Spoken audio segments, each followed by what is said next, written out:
Good day. Magandang umaga po sa inyong lahat kung umaga nyo napanood ito. Kaya magandang gabi naman kung gabi nyo napanood ang video na ito. So ilang araw na lang, Sunday, ngayon, Monday, Tuesday, Wednesday, Thursday, Friday, Saturday, 6 na araw na lang, magmamarcha na naman ang bagong grupo na magsasagawa ng protesta laban sa gobyerno. Ito ay pangungunahan ng maraming grupo. CBCP nandoon dahil ayaw nga nilang sumama sa transparency, accountability at justice na pinangunahan ng Iglesia ni Cristo na rally noong November 16 to 17. Ang pinagtataka ko sa grupo na ito, iba-ibang pinaglalaban nila. Hindi ko talaga maintindihan. Lalo na yung grupo ng Akbayan, ang iba pang grupo. Gusto nilang pababain si Vice President Sara. Gusto rin nilang pababain ng ating presidente. Anong gagawin nila sa Pilipinas? Hindi ba ito yung sinasabing destabilization na hinahanap ni Secretary Remulla ng DILG? Ilang pulis kaya ang i-deploy nila sa rally na ito? Aabot kaya ng 11,000? Tingnan natin sa rally na ito kung may maaresto ba, may mapakulong ba. Kasi kung ikumpara natin sa rally ng Iglesia ni Cristo, ang mga pulis halos natutulog na lang. Pahinga lang yung mga pulis sa kanilang posisyon. Dahil ang rally ay tahimik, peaceful. Isa pa, umulan sa panahon ng rally ng Iglesia ni Cristo. Kung napansin ninyo sa lakas ng ulan na bumagsak, hindi umalis ang mga kapatid sa kanilang kinatayuan. Mangyari kaya ito sa rally ng mga grupong ito sa November 30? Maraming istorya sa rally ng Iglesia ni Cristo pero wala akong narinig na mga istoryang destabilization ng grupong ito. Bakit? Kasi yung mga nagsalita ng destabilization plot daw, yung gagawin ng Iglesia ni Cristo, aatakihin ang Malacanang, yun sila actually kakampi ng mga taong ito na ang gusto nila pabagsakin ang Pangulong Bongbong Marcos, pabagsakin ang Vice President Sara Duterte para magkagulo ang buong Pilipinas. So, good luck na lang. Tingnan natin yung inyong organizational skills. Ikumpara natin sa Iglesia ni Cristo. Gaano kayo katahimik, gaano kayo ka-organize, gaano yung communication skills ninyo. So, bago natin tapusin, ipakita natin yung highlights ng rally ng Iglesia ni Cristo noong November 16 to 17. Sa lahat ng mga makapanood nito, huwag niyo kalimutang mag-subscribe para madagdagan yung ating subscribers dito sa YouTube channel. Maraming salamat po. Magandang araw o magandang gabi sa inyong lahat. Nawa mamulat ang mga puso ng mga nasa pamahalaan. Sana matauhan ang mga nagtatakip ng kasamaan. Sana magising ang bawat Pilipino sa tungkuling magbantay at manindigan. Ito ang tinig ng nagkakaisang bansa. Ang dami pong napinsala.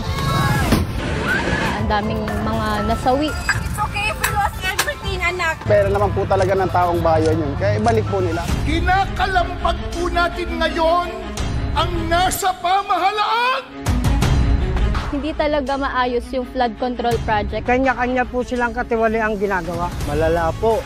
Grabe, mga korap. Dapat sila managot, makulong. Maparusahan at maibalik ang dapat maibalik. Mabigat po kasi late na akin. Nalakawang pa tayo. Ang bansa'y nahaharap sa malaking problema. Di lang sobrang kahirapan kundi yung sistema. Kanya-kanyang girian, kanya-kanyang sisihan, na ang pinakaugat ay ang katiwalian.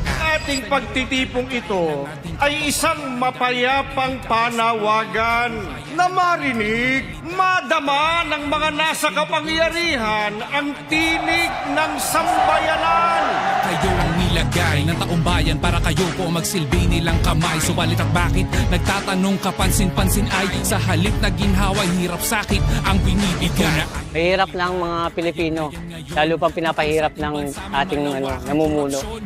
Hirap na po kami, pati pamumuhay namin, hanap buhay, napirwisyo na. Sumisigaw ngayon, pakinggan niyo ang pagsigaw ng hustisya. Kung may investigasyon, dapat nakikita. Walang pinapaboran, walang tinatakan, para magkaroon ng kapayapaan. Kung may anomalya, huwag pagtakpan. Kung may pagkakamali, huwag itago. Patupad ng batas upang makabangon ng Pilipinas. Dapat iparinig natin, sabihin natin, makonsyensya kayo! Baka ang policy motto ng kasalukuyang pamahalaan ay may kinikilingan, may pinoprotektahan, serbisyong para sa kaalyado lamang. Ang panawagan po natin ay huwag po itago at ilihis ang investigasyon. Ilang buhay pa ba ang dapat masawi? Ilang milyong pera pa ba ang kailangan nyo para tumigil kayo? Ibigay na nila ang nararapat para sa mga taong sitsin, lalo na po ang taong mahihirap. Ang nais natin ay ang pagbagsak ng katiwalian. Yaan, huwag niyo pong masamain, bagkos ay tanggapin. Ayaw po namin ang bansa na magulo. Ang nais po namin ang trabaho niyo'y gawin para sa mamamayang Pilipinas. Huwag tayong matakot sa katotohanan, sapagkat ito po ang magpapalaya sa atin mula sa talikala ng kasinungalingan at korupsyon. Ang tinig ng nagkakaisang bansa. Tukuyin ang mga mastermind ng katiwalian. Hilangtan! Hilangtan! Panagutin po natin ang dapat managot. Isoli ninyo ang perang ninakaw sa bayan. Pilipino.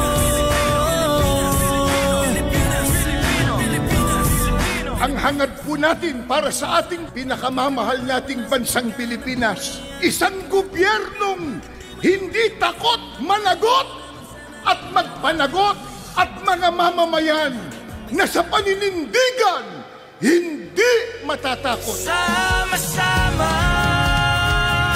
magkaisa, sigaw natin katarungan. Ito nawagan natin sa mga namumuno sa atin. Ilantad ang katotohanan, hustisya ay huwag baliin. Walang dapat na itago, tapusin ng panloloko. Tunay na pagbabago ng sigaw ng Pilipino.